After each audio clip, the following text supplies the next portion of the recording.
Hello to all my subscribers and viewers out there in YouTube land. Shedman coming at you. And first of all, I want to thank everybody for their outpouring of comments and condolences for the sad state of affairs that Mickey's in. And I'm glad that everybody reached out and everything like that. Appreciate your concerns and everything like that. And oddly enough, when all this started developing, I started having the oil pressure issues and all that stuff, right in that time, by the time it started doing it and I just started investigating what happened, man, the Mickey videos blew up on my YouTube channel. I mean, they just went crazy, and I gained, tens of thousands of views and stuff like that, just out of the blue. It's weird. I don't know how that happens, but so that's the first thing. The second thing is, check this out. I got one of the little Harbor Freight lift tables, and I love it.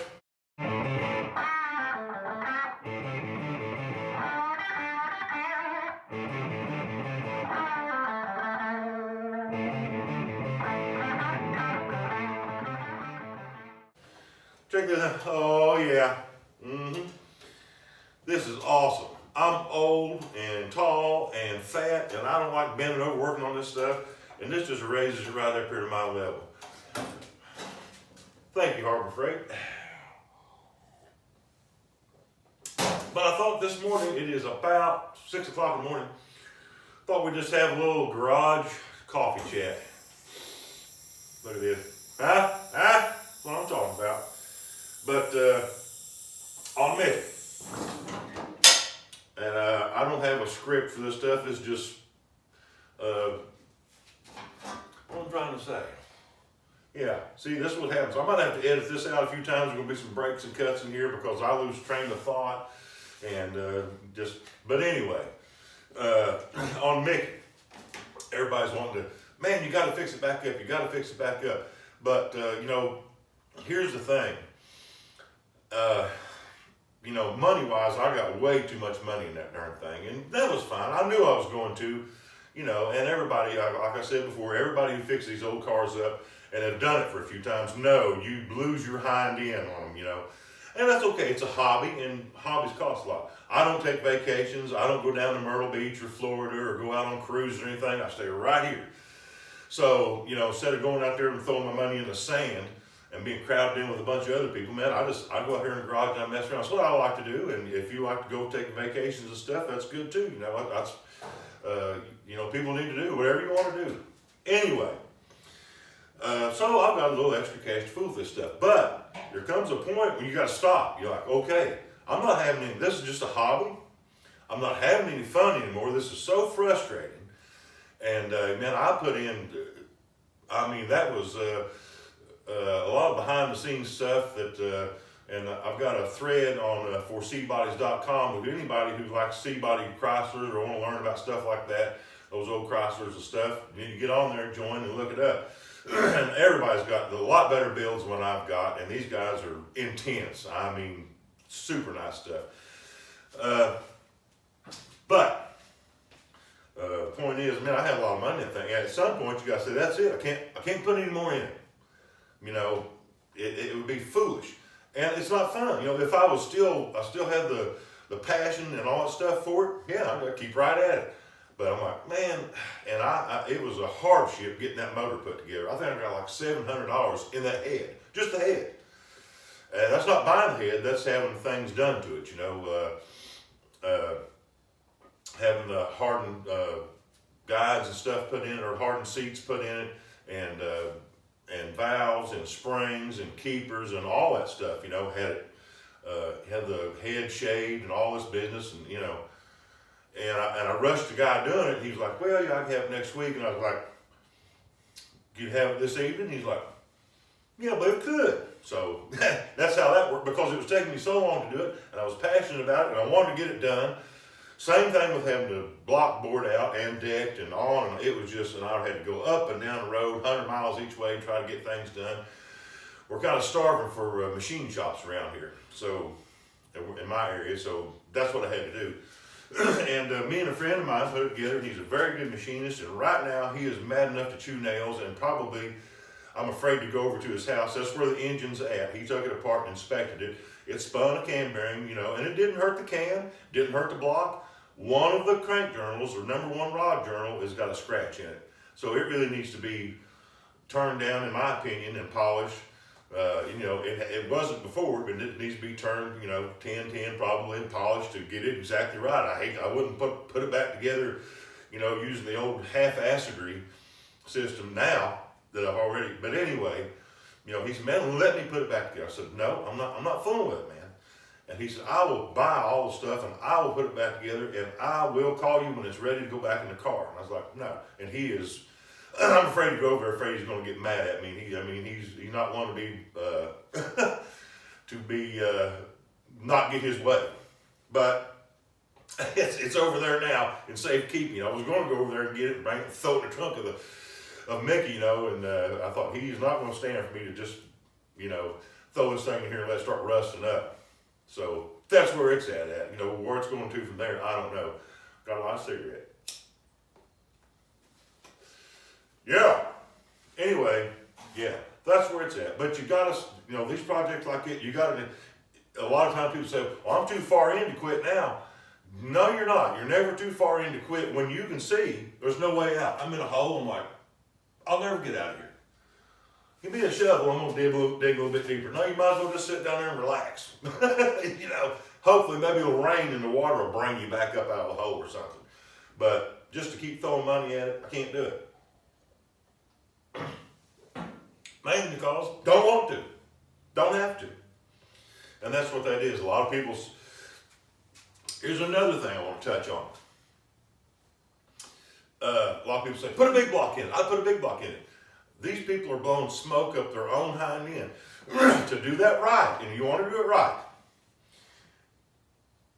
Anybody who knows about C bodies, you got to change the stub frame. You can't just change the K-frame. It's not like a Chevy where you can put a 256 cylinder to a small block to a big block and use the same transmission and just everything's all, it's not like that. That's got a 6-cylinder subframe in it. So in order to change it over and do it right, you need to put a big block subframe in it.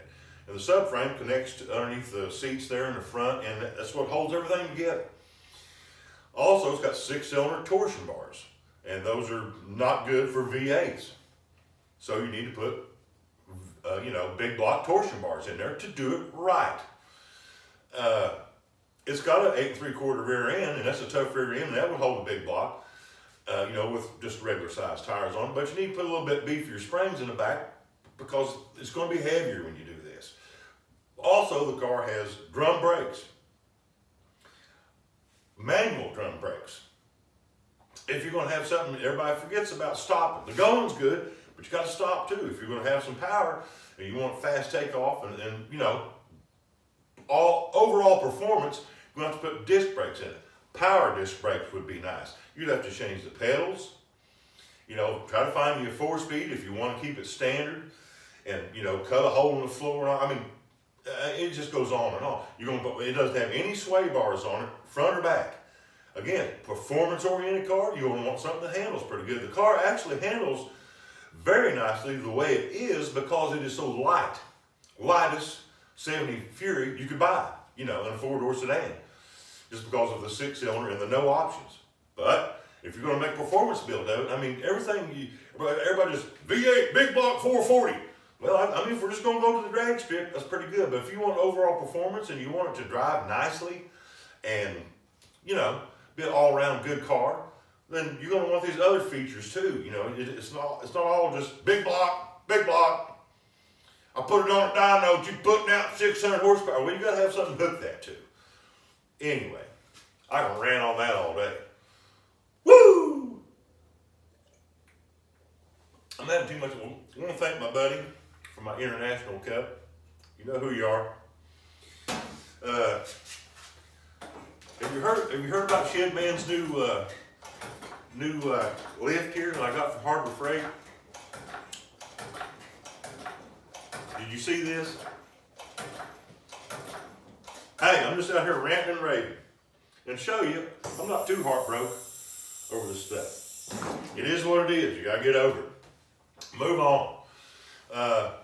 I had tried to sell Mickey before all this happened, when I would have stood behind it 100%, and I'm so glad that nobody bought it because I just given their darn money back. I felt so bad. You know, if they got out there and the motor just... So I'm glad that didn't happen. What a mess that would have been. So that's one thing I'm thankful for, kind of dodged a bullet on that.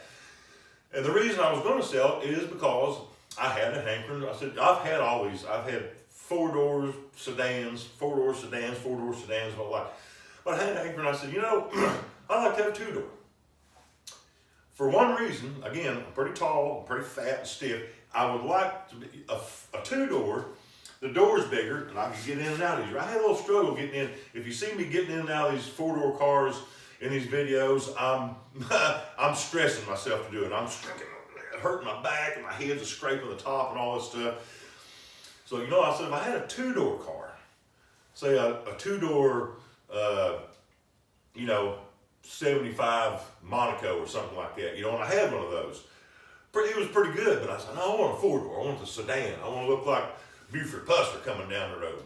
And that's cool, but, I want to try a two-door. What the heck? That's what I want to do. I got to talking so much, I let it go out. I don't reckon this will do me any good, though, I'm so used to the booze and all. Anyway, some people will get that, some people won't. But with all these new subscribers I got, and you want to stick around, you're going to get a lot of that nonsense. So get used to it. Have you heard about I recommend one of these lifts. And you can put a dirt bike on here too. I also got a dirt bike I hadn't even told y'all about. And that'll be coming up later, maybe. You get to see my fat ass on a dirt bike. And hopefully it won't wreck. But maybe if it does wreck, I'll get some good views on it. So maybe I ought to wreck it on purpose. No, I shouldn't do that. Anyway, that's the chat. Again, thank you for all my new subscribers. Thanks for the comments, guys. And I've tried, in the past, I've tried to answer and say thank you and thanks for watching, stuff like that on every comment I get. But if this keeps getting bigger, I don't know if I'm going to be able to keep up with them all. So there's that. But I want to thank all my new subscribers and anybody who's watching this and who's watched these other ones. Go back and watch some of my other videos. Look through there. If you're kind of YouTube savvy, get on, go on the Shed Man and Shed Show or whatever the heck it is. I don't even know myself. Shed Show. Shed Man. Get on there and look at our videos and scroll down through there and look. I've got a lot of good videos about cars and stuff that didn't take off for some reason. I don't know how the algorithms work, but there's a lot of videos on there about other cars that just dead in the water. And then I'll have some crazy video on there, and it'll have, 1,000 views. I got like 1,000 views on some little high standard 22 Magnum Derringer that I just half-assed a video together and said, here's this and that was like, oh man, awesome. And there's another high standard 22 Supermatic Trophy that I thought, this is an awesome gun. And I'm like, they don't care about that, whatever. And I think YouTube kind of squashes the gun videos some, but that's neither here nor there. I don't think they squash. I don't think they try to keep this right here. They don't. A lift table. They won't. Surely to goodness, they would let this go. Sit here like this. I mean, they won't do it. They'll let you have this. This is going to be my best. This one's going to put me. I'm going to get into the. I'll be into the where you get money. What do you call that? Yeah, monetization. This is the one that's going to put me into monetization. And if I get like 100,000 subscribers, and I can open up a Patreon account and start making some money off this, I'm still not going to fix Mickey up. So anyway.